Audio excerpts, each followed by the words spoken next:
All right. Welcome, everyone. Thanks for taking time out this afternoon. Hopefully you're getting a lot out of the conference. My name is David Langley. I'm with Commvault as the Senior Director of Systems Engineering for Western North America. So I manage the field engineering resources for Commvault from Chicago down through Louisiana, over to Hawaii, and up through British Columbia. So I've been doing this for quite some time. And if you're unaware of who Commvault is, we only make one product. It's a data management platform that does a lot of different things like backup, like we're going to talk about today, as well as archiving and snapshotting and replication, staging, cloud repositories, data migration sets, things like that. And I'm happy to talk to any of you about that as we go through this, because we're going to be talking about a lot of these technologies with a huge focus on data protection, which is something we do quite a bit of. And again, please ask questions as they come to mind. Or not. Hey, there it is. So first of all, you can't talk about data protection or data management per se without kind of taking a look at the problem, or opportunity, I guess is what I'm supposed to call it. But I find this slide absolutely fascinating, almost regardless of what I'm talking about. I put what the most interesting number is on the image, and I kind of have a different number depending on the topic. But the one that I find absolutely most fascinating on this is Boeing says that about 640 terabytes is generated per flight. That's a little overstated. It's only about 10 terabytes every 30 minutes. But think about how much data that is. The entire US Library of Congress is only 235 terabytes, right? Or about, what is that, 10 hours in flight? That's absolutely stunning. How do you manage that much data? How many people here have 235 terabytes in their environment today? One. Okay, we got one. I was on the phone today with a customer. The largest one I've personally had a conversation with at 535 petabytes this afternoon. You know what? When we start getting into these numbers, the physics of everything else just starts to kind of break, doesn't it? You can't move that much data. You can't recover, half a zettabyte of information in a timely fashion and think the business is just going to roll along, right? So we have to be very conscious about what's happening with our data and hopefully making some use out of it, right? And when we talk about the context of security, now it gets interesting. So when we're talking about this much data, what we're hearing from our customers and our prospects, I lump into 6 categories.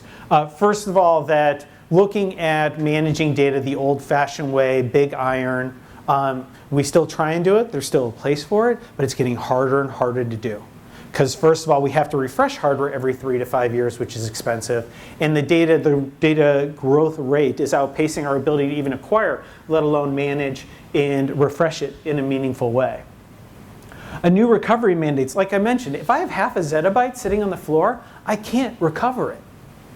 So we have to talk about different ways about providing access if the data were to go away without a recovery process. And I'm going to touch on that in a little bit. Traditional backup doesn't meet today's demands. I can't back up half a zettabyte. It's just not, certainly not in any kind of foreseeable backup window. It's just silly to even, the physics of it don't even make sense.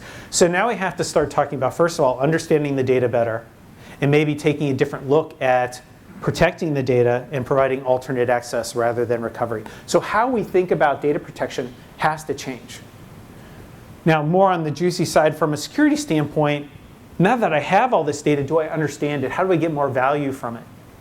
Right? Security isn't just about we protect everything, right? We don't dig a moat around our buildings and say, oh, it's all protected, right? We have to get much more selective about what we protect, how we protect it, have different strategies for what we're protecting. But until we know what we have, that's impossible to do, right? If we just look at one big hunk of iron and we say, oh, it's all on there, but we don't understand what's in it, it's almost impossible as a cybersecurity professional to do our job well. right? We can do it, and we're asked to do it, and frankly, many of us are doing it. But that's the hardest way to approach the problem, is treat every piece of data like it's the most critical piece of data to your institution or business. Access and collaboration. I'm going to get to why this is the scariest piece of my presentation from a cybersecurity perspective. Because the irony is, if we don't provide the ability for our end users to access and collaborate with their data, they go out and find other ways to do it that we have no idea about. The threat of shadow IT, Dropbox, OneDrive, so many different ways to share and collaborate files that are outside of our institution and generate holes in our beautiful security plans as big as tunnels, right? It's just almost impossible to fathom. So how do we address that? And then finally, the compliance itself. How do we say we're compliant? The rules around what compliance means are changing on an almost daily, weekly, monthly basis. Well, how do we manage data from not only when it's generated and frankly is providing value to the business to as it ages, right? Because very often as data ages, it gets less and less critical, and I would argue becomes more and more of a risk over time, because it might be information that's no longer valid and somehow gets shared. How do we manage the value of the data as it kind of falls off that curve over time until finally, hopefully, getting rid of it? How many of you, I mean, I've got one over 200 terabytes. How many of you have a defensible deletion strategy where you programmatically have a rule that says when a piece of data, regardless of what it is, reaches a certain age, I'm allowed to get rid of it, and in fact, do? Right? Oh, you have one. Oh, see, you're good at everything. You got a lot of data. You got these great policies. It's fantastic. Oh, you're using Commvault. Wow, she's not a plant, kids. This is amazing. All right. So these are the things that we're hearing from our customers. I didn't have to make them up. Our marketing department did. They're better at making stuff up than I am. But this is really the problem that we see. And from a security perspective, almost all the boxes matter. The bottom three, though, are heavy hitters. And I'm going to touch on 3 use cases that we run into all the time in the context of managing data. And frankly, most of my conversations are around cost cutting, trying to get more with the investments that you have. This, from a security perspective, eventually always bubbles up. What if? And the first what if is ransomware. And I'm sure you guys can tell me far more about ransomware than I frankly want to know, because it's scary stuff. First of all, it doesn't delete our data normally. Normally it leaves it right where it is and encrypts it. And the only way you get to decrypt it is if you pay somebody a bunch of bitcoins to the tune of nearly $1 billion estimated in 2016 to unencrypt your data. You know, one thing that ransomware is really, really good at? Getting to other data. So once it's in, it's extremely good at going from one laptop to another laptop, from one disk subsystem to another disk subsystem. That's what it's designed to do. And what we're finding out in the wild is that it's getting smarter all the time. It's malicious, these folks are well funded, and they're very good at what they do. And what we've started to see is, especially in your chair, the typical response is, if you are hacked, if you get the ransomware virus, whatever variation you happen to get, the best thing to do, if you want to avoid paying the ransom, is wipe the data and restore it. Well, what we're seeing now is that the later generations of ransomware actually look for what kind of backup solution you're running and target those files for deletion. They don't even bother encrypting it. So your crypto locker strategy is not going to work either. Crazy. This all happened in the last 3 months. We started hearing about it about 9 months ago in my group. I'm based out of Denver. And about 3 months ago, we finally heard that the virus went one step further and actually targeted another company's backup repository. It wasn't ours, but I'm sure next week it might be. And so what the heck do you do? And arguably the worst, as a government institution especially, your credibility gets affected. There's a lot at risk beyond the data and the dollars. We, as a government organization, credibility is absolutely key. So there's a lot at stake here. I think I've overstated a point. Again, you guys might know more about than I do. So what do we do about it? All right. So first of all, find it early, right? Antivirus is coming along. They're doing their job. They generally detect it when they see it coming in and going out. Sometimes they see it if it's already in. Sometimes they don't. Automated alerting, when we do find it, obviously set up the right triggers, lock things down. Solid data protection strategy is key. And like I mentioned before, Ransomware generally is very good at going from one disk subsystem to another. What it's, oddly enough, really, really bad at is finding its way out to a tape. It can't wake up on tape. And the other thing it oddly enough is really bad at is finding its way to the cloud, because the cloud speaks a different language. And so if you're investing in a data protection strategy, and while everybody writes their data disk for all the right reasons, let's start thinking about something else. Now, whether that's tape or cloud or Star Trek crystals, whatever you got lying around that's not a disk, think about it, because that's the copy that's going to survive. And I've been in far too many of these ransomware situations than I care to admit, and almost unilaterally the most successful ones were the companies that had a copy sitting up in the cloud. Not all of the data, but critical business systems. Right, if you can get all your data there, great. 235 terabytes, that's tougher, right? But if you can get your critical systems at least in a platform that generally ransomware doesn't understand, and for ransomware to evolve to the cloud, that's a really big shift in their tautology. I'm not saying they won't get there, but that's probably a lot further down the road before they get more and more clever on your disk and harder for antivirus to find. Now, one interesting thing that Commvault's doing, and frankly I'm sure our competitors are, and please be asking them about this because this is really interesting technology, is what if your data protection solution was helping you in the fight in that it put Trojan files, friendly Trojans, into your file systems and could detect when files changed. Because again, antivirus is really good at inspection in and out, but once it lands, sometimes not so much. Well, if your data protection solution is planting Trojan files and detects when they're moved, changed, encrypted, and can all of a sudden start isolating itself. So what if your backup solution found that, oh my goodness, one of my Trojan files has been encrypted, automatically detached its communication to all other systems for you? By then it might be too late, right? Something already changed, but maybe not. What if one system rather than 100 got compromised? So please, this is something Commvault's been doing for a little while now, because ransomware is brand new. But please be asking whoever you're using whether they do it too, because this could be a game changer in competing against the spread, because it does take time to hop from one system to another. They need help. It doesn't happen automatically. Make sense? But how do you, number two, Al? Sorry, we're recording. Could you just speak into the mic? And number two, how do you detect that? Are you comparing kind of integrity check, or how is that as item number two gets done, that Trojan files have not modified your backup? So in the case of Commvault, it's a Commvault Trojan file. And so what's happening is we're planting them on the file systems, we're protecting it. Every day we do a scan, right? So if a file changes, we say, oh, we found it. And then when we find a file that's changed, we run a hash against it. Like, hold on a second. That hash has changed and it's my file. So I know it wasn't a friendly interaction. So it's something that Commvault does during the scan phase, well, in my case. It's something that we do during the scan phase and collection phase, where we detect, we know what the file's supposed to be, it changed, we can automatically start taking proactive action. Or I guess it's reactive at that point, reactive action. Yeah, Make sense? Excellent. Great question, though. Thank you. Keep them coming, folks. We'll love distractions.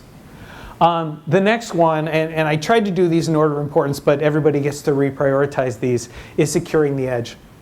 And when I say edge, I mean it's the stuff that's not inside your data center. All right? And stuff could be logs, it can be laptops, it can be phones, it can be all sorts of things. According to Gartner, according to Gartner, 2/3 of your data that's critical to the business, the freshest data, isn't even inside your data center yet. It's probably sitting on an edge device somewhere wandering around in the wild, like my laptop. If I'm going to make if I'm taking information from my team, or if I'm generating new spreadsheets or presentations to give up to upper management, the freshest of the fresh, it's not a corporate yet. It's on my laptop. So I'm a living example of that. And if my laptop went away, and I didn't have mechanisms in place, I'd be at real risk. The other side of it is, generally speaking, according to Punaman, about 7% of laptops will be stolen in their lifespan. So whether you have it for 3 or 5 years, if you got 100 laptops out there, 7 of them are probably going to go missing based on the study. And on an average cost of $49,000, it's $49,000 even if you have remediation tools in place. It actually goes up to like $53,000 or $56,000 if it's not. It's a very interesting article. I'd encourage you all to look up $1 billion lost laptop study, easy for me to say, on Google. It comes up like 17,000 times. It's got to be one of the most often quoted white papers out there, but absolutely fascinating read. The other thing is, though, that's unintentional, but what happens about that disgruntled employee who leaves? They took more than a box of pens, right? They took their laptop. In the sales world, where my cohorts and I live, generally it's account lists, it's corporate strategies, it's positioning documents. And what's interesting, particularly as an IT person, when the laptop comes back, it's probably been wiped. So if a disgruntled employee leaves, generally legal, puts the laptop or the hard drive somewhere on the shelf until everything's disposed, and then you want, well, the problem is that laptop has nothing on it. What did you lose? Do you even know? Well, wouldn't it be great if you could look back in time and see what the laptop looked like 15 days ago, 30 days ago, when they were probably doing all their interviewing, right? Wouldn't that be phenomenal? Even if you never recovered the data, just understand what you lost. Huge difference in the game.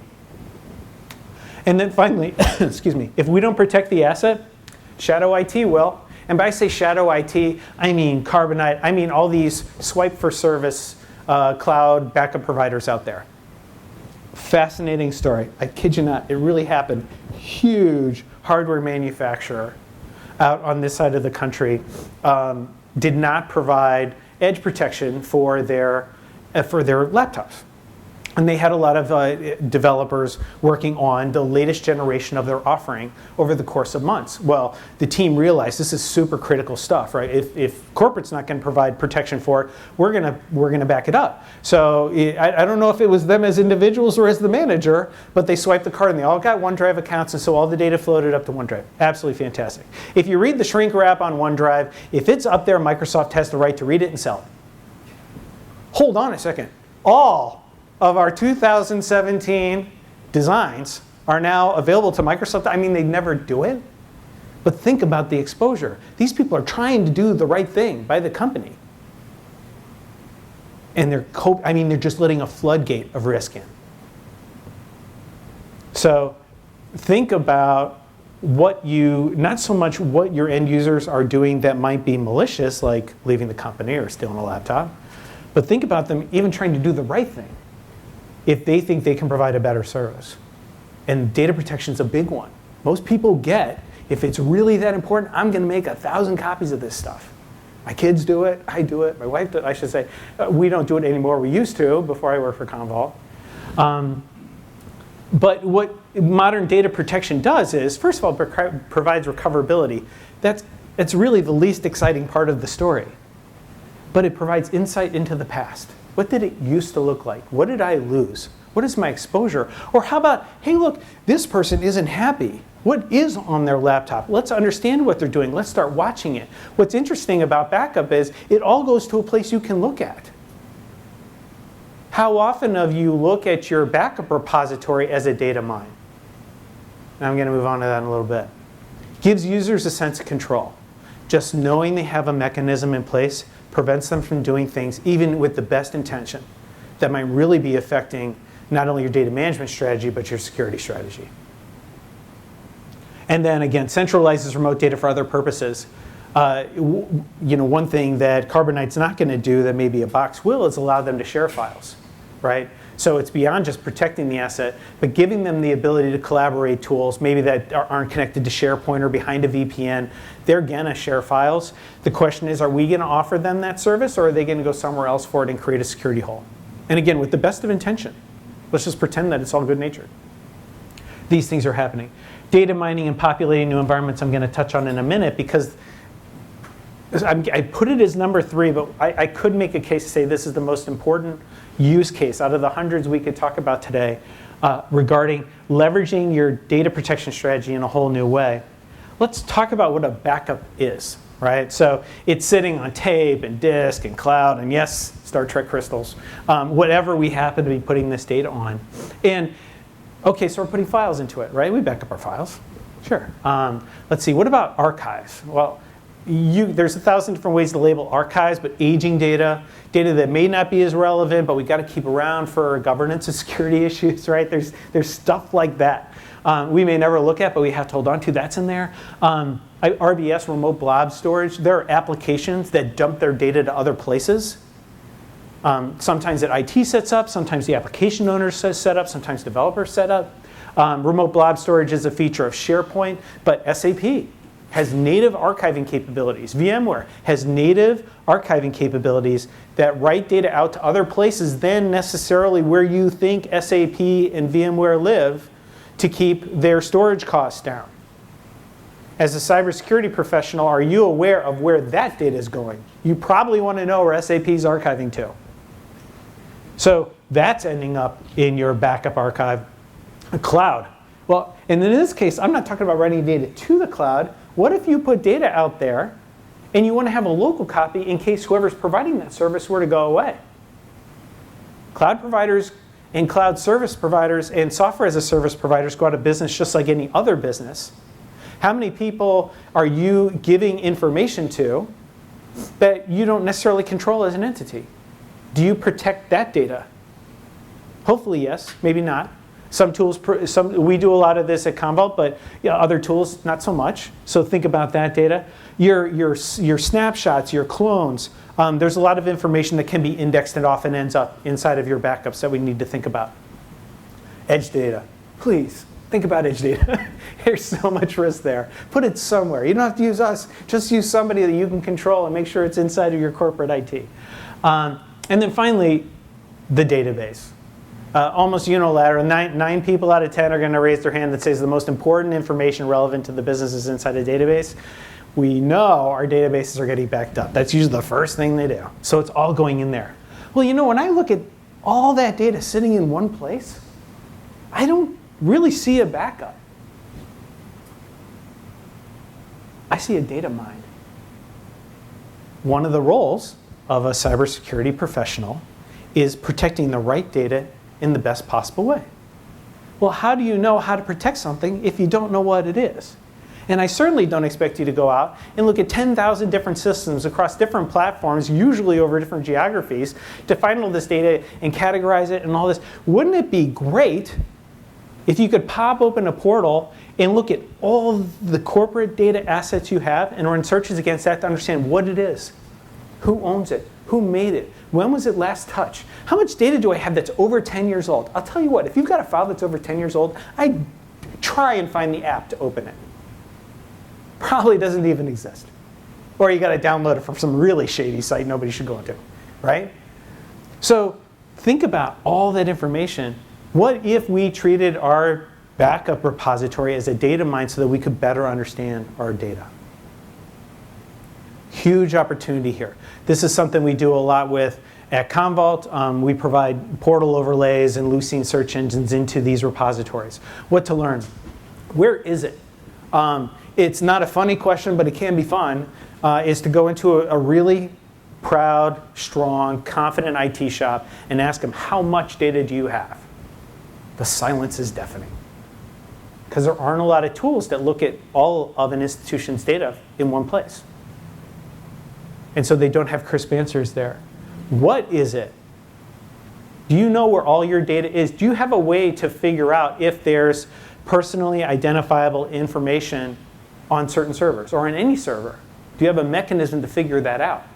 And maybe it should be there. Maybe it shouldn't.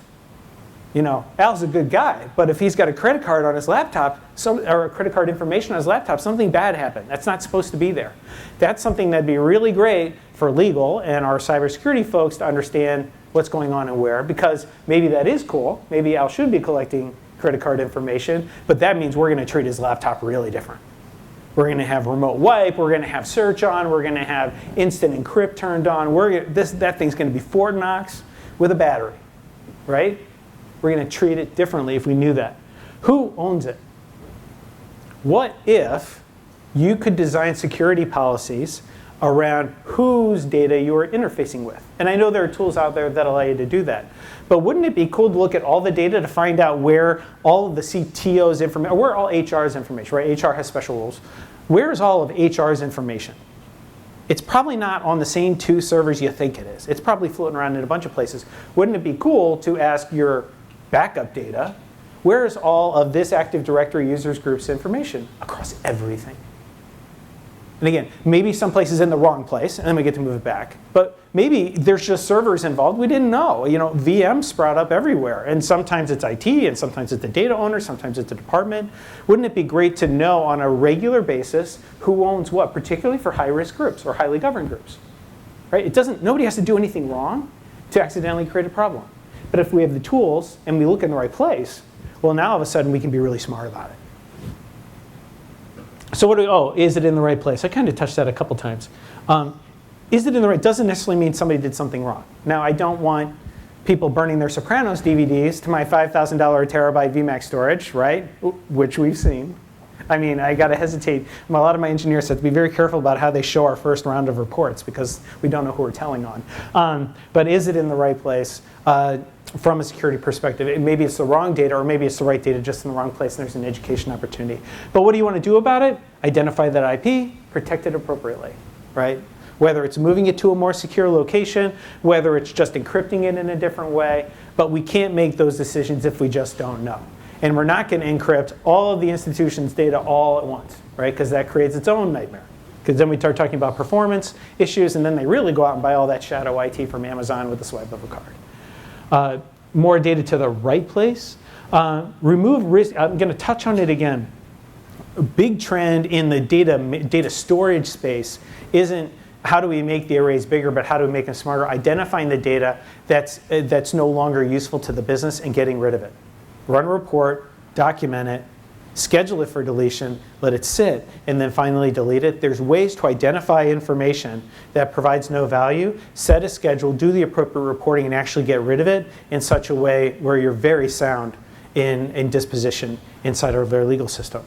But you need to have the tools and you need to have the insight and you need to have the reporting to make that happen. So think about whether that's happening, if you have the right tools to do it, and start looking if you feel that there might be a problem there. The other side of it is, well, when we run our studies, because again, all of our customers, we can find out how much data they have and how old it is. On average, 80% of the data inside the data center is over a year old. That's a lot of data. And if you're buying a brand new storage infrastructure every 3 to 5 years because it's just too old, wouldn't it be great to find a bunch of data that's really, really old and say, you know what, let's just move it to someplace else, like free Azure services because it's part of our enterprise agreement with Microsoft. Let's shuffle it up there where it's the cost will rival tape if it goes up there and doesn't get accessed again. For those of you who are new to the cloud, it's free to put it in there. It's really expensive to talk to, and it's really, really expensive to bring back. But if we know it's data nobody's ever going to talk to and it's never coming back, but I've got to keep it, it's the best deal going.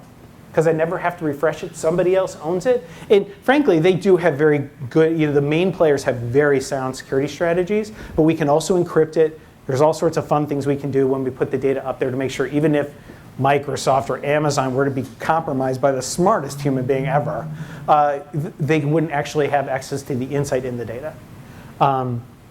So removing, and then eventually, and as I kind of alluded to again, identify weak data classification. We can't make policies unless we know what the data is and how long it's been there and whether it's something that's at risk. Make sense? Okay. So, I mean, I'm way, way ahead of time. I'm used to getting interrupted a lot more. So modern data protection. I mean, if we really look at it in a new and meaningful way, fast and easy recovery to lost and compromised data. And when we think about backup, I avoid the word backup because backup usually refers to a piece of software that writes data to tape. Data protection has many forms. It's not just tape and disk and net backup and Commvault and TSM. It can be snapshots and clones and replicas. If you've got critical systems that you have very tight SLA, service level agreements against, think about leveraging snapshots and clones as a recovery mechanism, particularly for ransomware events and things like that. It's just you have to design a strategy around them, and I'm sure your storage professional can talk your ear off about all the capabilities they have, but may not be looking at it from a security lens. So that can be a really fun conversation. Provide insight and understanding into what you have and what you might have lost. Back to the crystal ball. that looks back in time. What do I have? Where has it been? What's changed? Who owns it? These are fantastic pieces of information to develop a strategy around. Make sense? All right.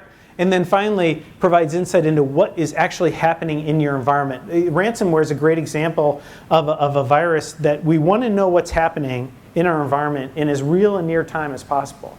The only other solution that is that proactive to everything that's going on, not just the I's and O's, but as it sits, what's happening inside the system itself, is your data protection scheme. It scans every day, not only the ins and the outs, but everything that's been sitting there.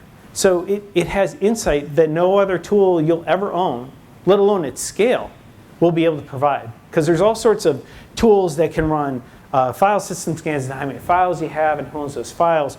But if you look at your data protection mechanism, it's getting all the systems. So it has unique information that you can mine or put a portal on top of, depending on who you're using.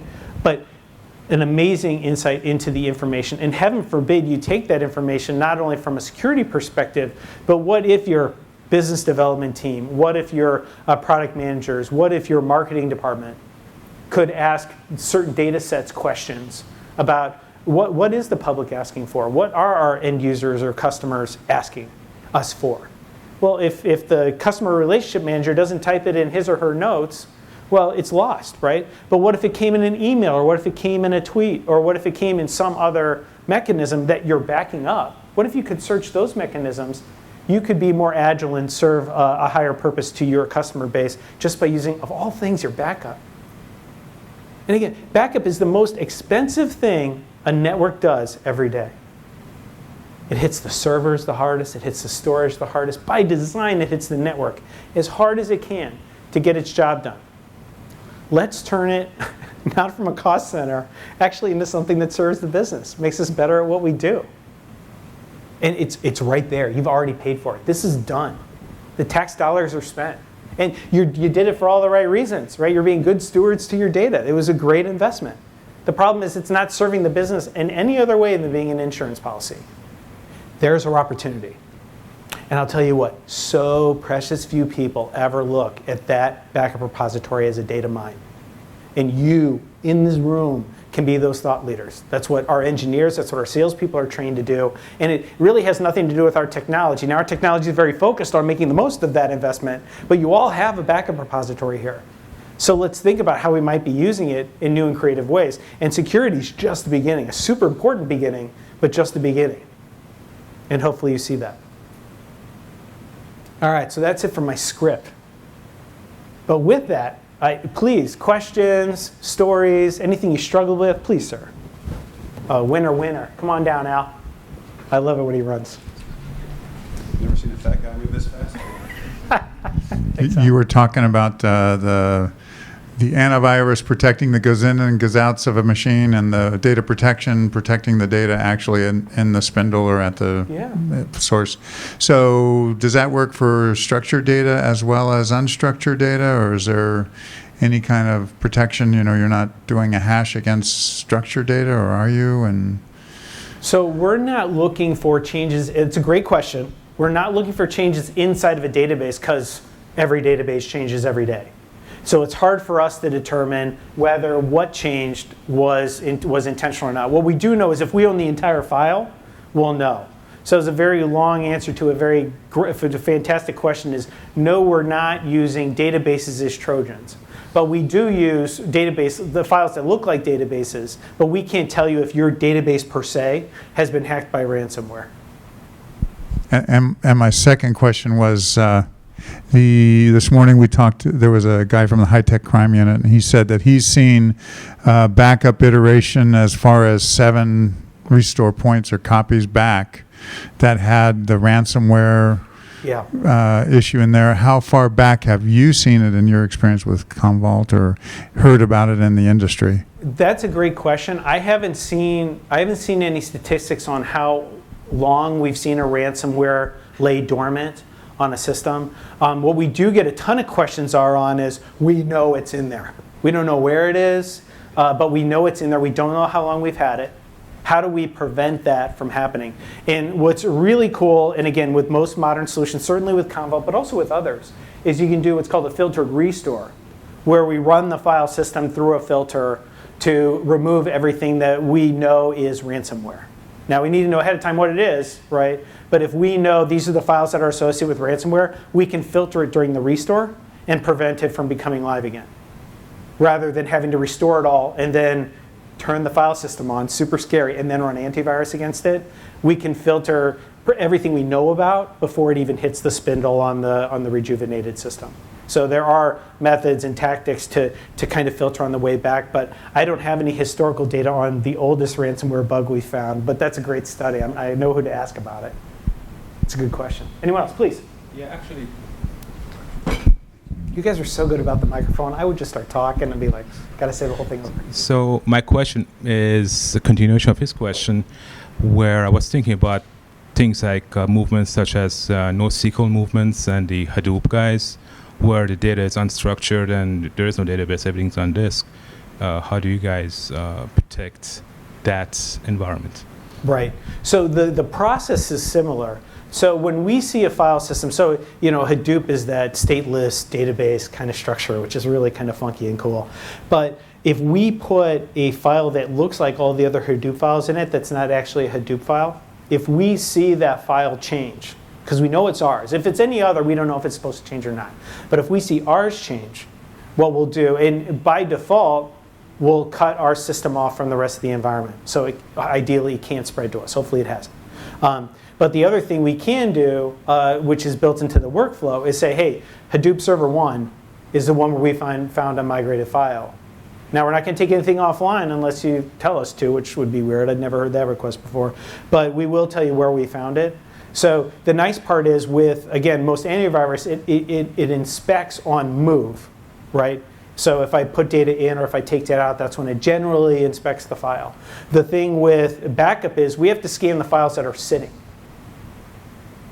So whether it's changed or not, I touch every file every day to see if something changed. So stateless activities like Apache, like web servers, like file systems, like Hadoop, stateless databases, it doesn't matter whether I put anything around or if it had laid dormant for 9 months.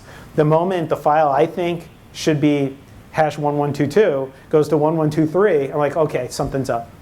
At a minimum, I'm going to automatically protect myself. I'm going to let you know that there's suspicious behavior, and to as many people as you want me to tell, so that you can take action on it. But it is reactive, right? There was some kind of change, hopefully not a compromise, but some kind of change before I'm even telling you. But it is a weapon in the arsenal. It's not obviously the silver bullet to ransomware. And the second question I had was, how about volume encryption? And let's say that you find in a couple of years viruses that instead of encrypting files, to encrypt volumes that are already encrypted. Things like that if I were a hacker, I would be thinking of. Yeah, why not? Why not adjust it at the hardware level, right? Use hardware-based encryption. So the recovery, the Trojan file system still works because I go to inspect the file, I can't see it, I know something's up. The other part is the recovery. What's interesting about that approach is if they do the whole spindle at a spindle layer, I'm getting a little deep here, then all your snaps and clones are gone, right? Because the snaps all rely on the original copy of the data. So if the original copy of the data is, heaven forbid, even replicated, which is very common, I lose all copies everywhere at the same time. So if you're in the business, that's a great thought. It's a great direction to go. The good news is now that's when traditional backup recovery mechanisms or that copy you put into the cloud can play a big role. Because depending on the tools you're using, you could even stand up the compromised system up in the cloud, because it's, again, extremely unlikely that the virus made the hop into the cloud. It's just not its nature. So we can recover the workload up there, or we can bring the data back from the cloud or tape to your production site and restore it there. But again, the interesting thing about when we move past the file system into the hardware layer is now all snaps, clones, anything mechanized gets compromised at the exact same time. So the problem is much more insidious, and it kind of eliminates some of our recovery mechanisms, but you still have recovery of the traditional data protection cycle you can use. It's a great question, though scary. This stuff gets smarter and smarter every day. All right, great questions. Anyone else? Oh, back to the first guy. Thanks, Al. I guess. So to get an understanding of how much I can dedupe the data, just give me a guesstimation. You know, if I've got terabytes of data, how much can I actually reduce that down to in my archive storage or my backup storage if it's deduped, and, you know, give me some ideas of how much savings I can get in my archive storage from. Sure. You know, and I'm going to give you an absolutely horrible answer, which I'm sure you've uttered yourself. It depends. But I'll say this. If it's textual data that doesn't get updated enough, you can see 100 to 1, right? The rule of thumb we use on the engineering side of the house is I can get generally 30 days of change in a 1-to-1 ratio. So if I've got a terabyte of data, I can generally get about 30 days worth of change on your typical data set on that same footprint on a terabyte. So if you go into the cloud space, maybe you don't need 30 days, right? The ugly math is on the first pass, we expect about 50%, same as compression. All the other changes after that are 1 to 3%. So if you want to whip out your calculator and figure out if I have 14 days, then it's 14 times 2% plus 50%. That's generally what I expect to use compared to the original data set. That's the rule of thumb. But you know what? Hey, tell me to dedupe an Oracle database that's changing everywhere, every day. I got nothing. Right? A bunch of textual files that maybe one of the machines you monitor or a camera's cranking out. I'm going to see silly dedupe because I can take the ocean down to H's and O's. But it's got to be that perfect data set. Great question, though. Strikingly storage related. Don't go to my backyard. Anything else on the, or really anything? Commvault, what we do, the topic we just covered, storage, deduplication. Anyone else? So you mentioned that cloud technology has a very different language than your disk, than your network storage. Can you go in just a little bit of detail on that, or is that just too deep of a question? No, it's not. You don't have to be. It doesn't have to be a deep conversation to understand the difference, because disk uses very typical protocols to talk from one system to another. I mean, these are well-known ports. You guys can probably rattle the ports off better than I can. And so the viruses know how to have one system talk to another. What's interesting about cloud workloads or cloud storage in general, it's S3 RESTful, R-E-S-T, full, right? It uses non-standard ports, and it doesn't use typical disk read and write language to move data in and out. We have native hooks, so you can write directly to the cloud. But most other applications actually require hardware appliances, gateways, to send data into the cloud. That's how different the language is between your typical system and how a cloud speaks. So rather than using traditional disk language, it's using a RESTful language. And again, there isn't enough value. You know, if you're gonna go to the richer neighborhoods to go rob a house, you're not going to go to the smaller, more federated, independently run houses. So if you think about it from the perspective of somebody developing ransomware, there isn't, for as much work as it would take for them to be able to make that hop into the cloud, it's probably not worth their effort. It probably makes more sense to make their schemes more hardware related. I don't know where that channel, oh, there he is. More hardware related would make more sense in terms of a direction to go. So we're not expecting to see the cloud compromise that soon, but famous last words. There's another question back there. Thank you. Did you have a question, sir? No. Oh, sorry. Okay. All right. Anyone else? No? Was there another one? One more? Oh, yes, sorry. Please. Oh, here he comes. Yeah. Please. I understand Commvault can back up, archive, or aux copy data to cloud storage. Yes. And my question is if Commvault does support multiple type of target storage services from, let's say, one vendor. Sure. Example will be if we use Amazon, we can set up our backup go to S3 and use the Amazon lifecycle policy to archive to their Glacier. Yes. Is that possible we set up both S3 and Glacier and use one pass to control the lifecycle? So unfortunately, Amazon has not exposed. It's a great question, super deep. Another storage question, but Amazon has not exposed the Glacier movement API to any provider. So even when we write to Glacier, we're staging to S3 with an immediate dump to Glacier. So it's not directly into Glacier because Amazon has obfuscated the API from the industry.